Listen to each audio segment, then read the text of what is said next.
everyone. Thank you so much for having us as well. And we have Yang here, who's the head of business operations at Zapier. I'm really excited about this because she sits at an incredible intersection at Zapier, and it's a very, very unique role. Would love your introduction, Yang, and on what you do at Zapier today. Sure. So hi, everyone. My name is Giang, and I lead two teams at Zapier. First, I'm the head of business operations, and I also lead our pricing and packaging efforts. Prior to Zapier, I spent the bulk of my career in technology consulting, working with Fortune 50 companies to manage changes. And my focus now at Zapier is around bringing automation to all. So really excited to talk about navigating change during this really exciting time. Awesome. Thank you for that. Yang, you sit at a very unique seat at Zapier. Like you mentioned, pricing, ops, as well as like implementation into the customers as well, and understanding education around that. What's changed about especially what are some early experiences that shaped the way you think about building or scaling organizations today? Yeah, so again, my early experiences have been in consulting, right, and working with big enterprises. And I think one of the things that I take back from that experience is around decision making and planning.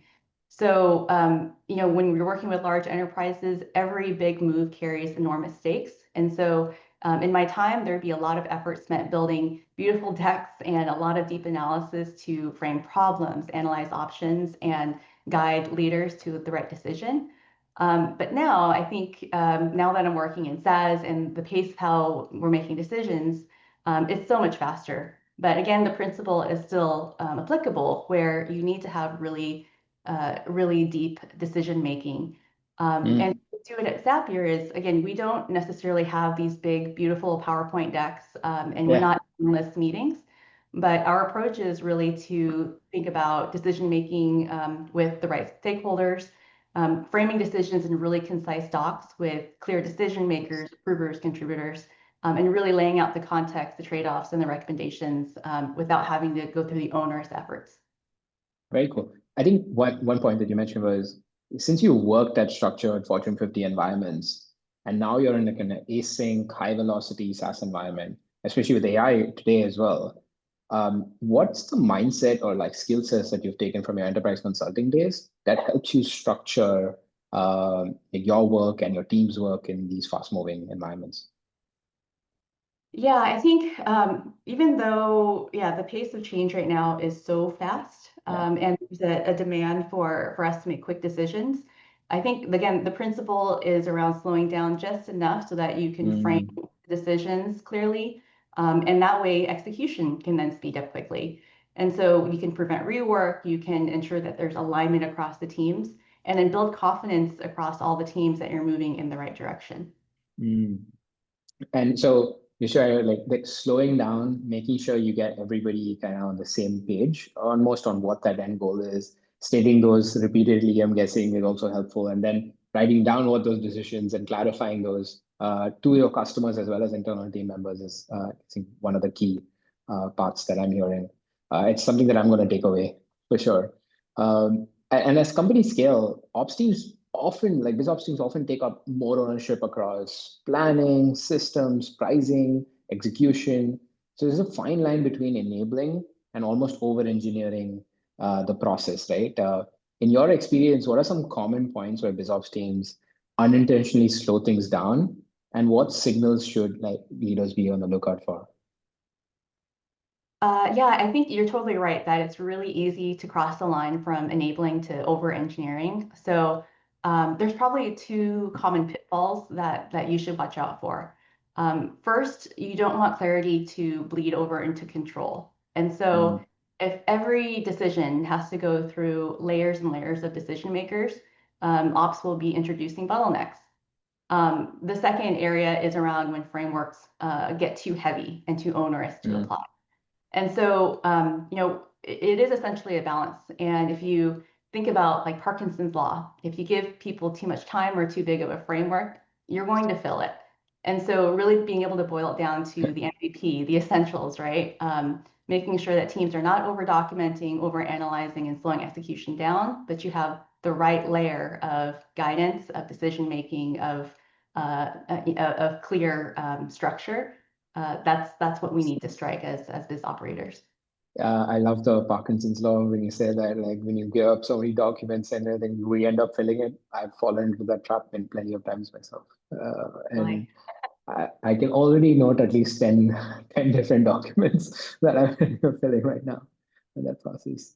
Yeah, you definitely don't want to be adding friction to the process. So how can you, again, make it the right minimal amount so that you can get the outcomes that you want without slowing everyone down? mm. And I'm curious when you end up doing that, this is a follow-up to that as well. How do you know until you try, right? Like until you kind of you put it out there and like you think this is enough, but you think it's like a median. It's not too much. It's too little. How do you know? Because you're always going to get pushback on either way, right? You're always going to get feedback that's too much, and you're Mhm. always going to get feedback that it's too little. So when do you find that balance? Like I'm curious. Do you have any examples of where you've maybe been able to strike a balance and where you've not been able to strike a balance on that?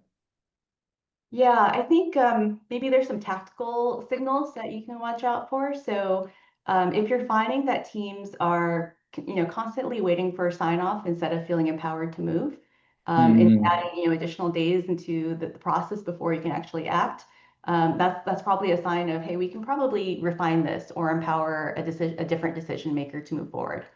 makes sense. If you're finding, maybe the ops docs are longer than the actual strategy and it's a lot more confusing than the actual strategy itself, that's a bad signal. Um, and talking to your stakeholders, talking to your team, if folks are feeling like, why does this feel harder than it should? Why is it so bureaucratic? Then that's definitely a red flag. Yeah. That's awesome. Very helpful as well. I wanted to create like a couple of hypothetical situations and would love to know and get your take on it. These are like, say, common situations that we run into from operating as leadership teams or operating as teams together on this aspect.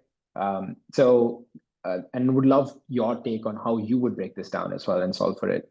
So yeah, the first one I have was say the leadership team sets like a really high strategic goal that requires teams to shift how they operate.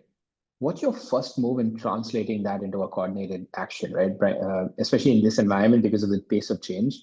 There's a lot of shifts that are happening. I'm guessing from leadership team, they notice this pattern, and then they're coming to their teams and saying, "Hey, let's make this shift happen." But like I'm guessing, Yang, you're probably the one who has to go make it happen. So how do you? What are the first couple of things that you do in that case? Yeah, I think, sometimes when you get a decision dropped on you, it's really important to be super clear. So being able to translate that high level goal into something that people can understand and act on is important. So the first thing is, thinking about that change and really being able to articulate what exactly is changing, why is it happening now, what does success look like in Mm, terms of, every person on the team. If you keep the goals too abstract, they're going to fail. And so people really mm, understand what is a change and what does that mean for them. makes Um, sense. the second layer or second maybe lens I think about is ownership. So Ah, with each, I guess, with this large strategic goal, you need to have a directly responsible individual to actually own that decision and single thread that the decisions there. And that person can be responsible for clarifying the success metrics, the clear milestones, the accountability. And so you really need an ownership to make sure that that accountability is not diffused and people can make the right decisions and get the right information. makes sense. That's pretty smart. So if I have to summarize that, there's 2 points. One, make sure that everybody understands what success looks like and what are those goals. And the second is make sure that they have clarity on why this decision has been made on and then how to actually move forward as well on that plane. So that's pretty cool. And on the second piece, you need packaging and pricing, which isn't common for BizOps leaders, right? Um, Mhm. and I'm curious, why do you think it should sit closer to BizOps? And how does that change management role evolve, especially at Zapier, right? Primarily because I'm guessing that's part of the deal desk process. You have to like make sure you're pricing in different ways. So what advantages does it have actually sitting with BizOps? Yeah, pricing and packaging is one of the most cross-functional levers in SaaS, and everyone has an opinion and is impacted. So you Yes. think about it touching product, sales, finance, support, customer experience. So what's interesting is that ops has visibility across all of those Mm, functions, and so why pricing belongs close to us, and why BizOps can connect the dots and bring the leaders together effectively to collaborate on both strategy and delivery. Uh, and when you think about it, pricing and packaging, or every pricing and packaging effort is a change management exercise. And so, mm, excuse me, for customers, it's not just necessarily adjusting, pricing on the pricing page, but you're asking them to change their perception of value, their buying behaviors, how they manage the product. And then internally is a change management process because it's just as complex. And so you need mm. to change multiple systems. You have to change how people work and the processes, how you sell, how teams are incentivized, how you support customers. So in many ways, internal change management is just as important as our external impact on customers. Um, and so again, if your internal teams and your customers aren't aligned and enabled and aware of the change, the pricing change won't land. That's very interesting as well. And when one of the other pieces is that there's also the other question I had was there's a big leap between when you have to when there's a strong operator and executor and becoming strategic partner as well. For someone early, and this is your advice for someone early in their ops career, right, or BizOps career, who wants to also become strategic, not just an executor. What's the first skill to build? Because that jump, I've seen that be quite intensive. The number of failures you have to go through to actually make that jump of saying, "Hey, I'm actually operating, but I also need to be strategic at the same time." It's quite difficult, right? Like, so, what's the one skill that helped you? Yeah, I think something I thought about in my career as I evolved from an executor is to a more strategic thinker is around pattern recognition. So Mm, over time, when you yes. when you build the cycles of executing the task, you're going to naturally start to take a step back and really understand the root problems that you're trying to solve, the patterns that you're seeing across teams and projects and customer behaviors, for example. And so as you work more and build that muscle and build that subject matter expertise, you're going to recognize patterns and grow the ability to diagnose and connect those dots. That's going to make you first, uh, you know, a very valuable strategic partner who is able to bring in those patterns and then bring in the insights on what to do about it. And so Mm. execution becomes, par for the course. It becomes table stakes, but then you layer on those patterns, the insights, and that helps you shape the work or shape the problem and even before the work and execution begin. To a large degree, this is something that I'm seeing across a lot of organizations, especially AI native firms or as well. Like there's always a trend that's happening, which is like, hey, you have middle management, and why do you need middle management? You need like this entire kind of layer that's almost being looked down upon, or saying, hey, why do we need that anymore? Right? Like it's a trend. But I think the fundamental is that, right? Like Yang is that if they're not able to actually recognize patterns, that's the goal of that role almost, is to actually recognize those patterns to become strategic. Because if you're just managing status quo, then really smart individual contributors should manage the status quo, right? Like why do you really need to have cross-functional context or cross-department context to actually achieve that. That's a trend that when I'm noticing across the board. So I love that answer. Um, in just another follow up on that, right? Like leadership isn't necessarily static, especially in high growth environments like you are at Zapier. And what's something that you've changed your mind about as a leader in the past few years, or even in the Yeah, past 6 months, maybe it's changed. I think, specifically around business operations, there could be a Hmm. trend to try to jump in and solve every problem. Oh yeah. And I think over time, that's not the right behavior to continue to enforce, right? That's going to create unnecessary dependency, and that's going to dilute impact. And so I think for every leader, the keyword is focus. So if individuals can really pick the fewer, higher leverage problems to solve, and then empower others to own the rest, that's going to make you a more impactful leader. And so it's like sometimes doing less will again create more impact. So that is important. I fall into that mistake as a CEO, as a former BizOps leader. I fall into that mistake as a CEO even today, which is I want to solve this myself, but thankfully I have a really good team and they tell me to stay away. So that's been helpful to regulate myself as well on that. And so just before we wrap up, what's something in ops or pricing that's on your mind right now and you're eager to crack? Oh, good question. Something on my mind right now is definitely multi-product AI pricing. So, Zapier has evolved from a single, workflow product to now having a wide portfolio of AI-powered products. And so, how do you, design pricing and packaging to make it easy for customers to discover and buy and try new products while still making it really simple to understand? So trying to crack that puzzle right now for Zapier's pricing and packaging.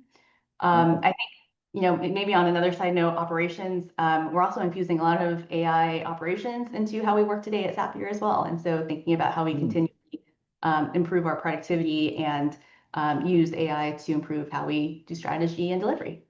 Nice. Do you have like a use case that you've seen work really well for internal operations that you've kind of gone live with?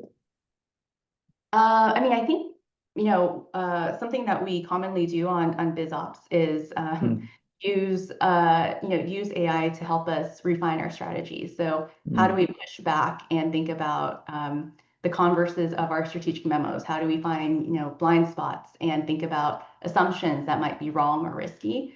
We've been using AI in many cases to pressure test our own strategies and just make it. Nice. That's pretty cool. And have you been also implementing it in other departments or in other use cases? Oh, totally. Actually at Zapier, we've been pushing a lot of internal efforts to use our own products. And the good news is that I think we're at like a 97% adoption rate across the entire company about AI. Wow. So folks are using AI, folks are using Zapier products on a daily basis and just improving their own efforts so that we can bring those learnings over to our customers as well. What's been like something like and sorry, I'm just jumping in there. It's really interesting, primarily because I think everybody who's going to be listening to this is going to look like, oh man, what are some use cases I could potentially use Zapier for? Like, what are some like really easy ones that would deliver really high value points? What are some use cases that you see customers really see wow from those just applying Zapier use case workflows to that? Oh, there's just again, So there's many. so many that we can share right now, and actually, we just came off of our 2025 Zap Connect, where we shared quite a few workflows and use cases that companies of all different sizes are employing across their businesses. So I would maybe for finance teams, maybe because there are a lot of our customers are like finance and leaders. So like, do you have any maybe on top of your mind just for finance teams? Probably not for finance teams, but Yeah. I will say that, Zapier does connect to over 8,000 different applications. And so there's a lot of opportunity to go into our Zapier.com site and explore all the different integrations that are already available and the templates that are available for finance and other teams to plug into today. Maybe one thing that I'll plug for, just a really simple Zap that I use on a regular day is, and as it relates to change management, is tracking decisions. Right. And so Zapier operates in Slack, right? We have a very public, all of our public conversations, or I'm sorry, all of our conversations are public and in Slack. And given the pace of change, decisions can happen in so many different pockets across the company. And so it may be really hard to understand and track all the different pieces. And so just one simple Zap that I regularly come back to is an emoji, right? Hit on an emoji, it sends it over to AI to go and summarize and automatically creates the decision log with the summarized action, with the owner, with timelines. And that really helps us understand, again, all the changes that could be impacting a certain team, and we have it all in one place. And then you can even take action upon it with further agents that can schedule time for you on your calendar to review that decision or to respond to that query or to respond to that document. So being able to use AI and automation to, again, track those decisions and take quick action against it has been really key to making us respond and make decisions much more faster. That's pretty cool. I'm gonna replicate it as quickly as I can. We use Zapier inside, so I'm gonna bug you if I'm not able to get it to work at the first time as well. I actually go into ChatGPT and ask like, hey, I need to do this. This is what I need to do with Zapier. Copy that, and then I actually paste it back into Zapier as a hack. And actually, you don't need to do that anymore. So Zapier has a co-pilot function where you can use your natural language to tell the co-pilot what to build, what you want, and it will automatically create the templates for you. So really easy to get started with Zapier. I'm going to do that then. Okay, so just the last section as well, just a rapid fire round on this, Yang. So just like things that come to top of your mind when I ask these questions. Are you ready to go? Sure, let's do it. Awesome. What's a recent GPT prompt you've actually found useful at work? Yes, maybe the prompt is push back on the strategy memo, what assumptions might be wrong or risky. That's a nice one. What's one tool or ritual you swear by to stay organized? One ritual that that I rely on regularly is a weekly business review.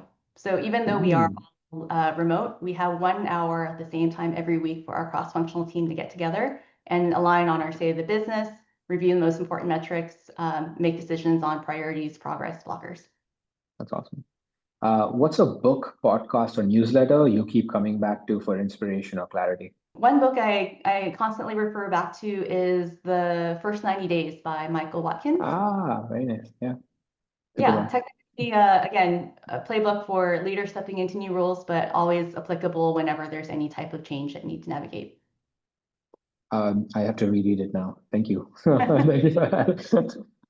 But truly appreciate you taking that time, Yang, for spending this with us. I really loved it. There was so many awesome answers in there that I'm actually going to take for my everyday life as well. And I'm sure folks are going to really enjoy listening to it as well. So thank you so much. Thank you. It's great being here. Thank you.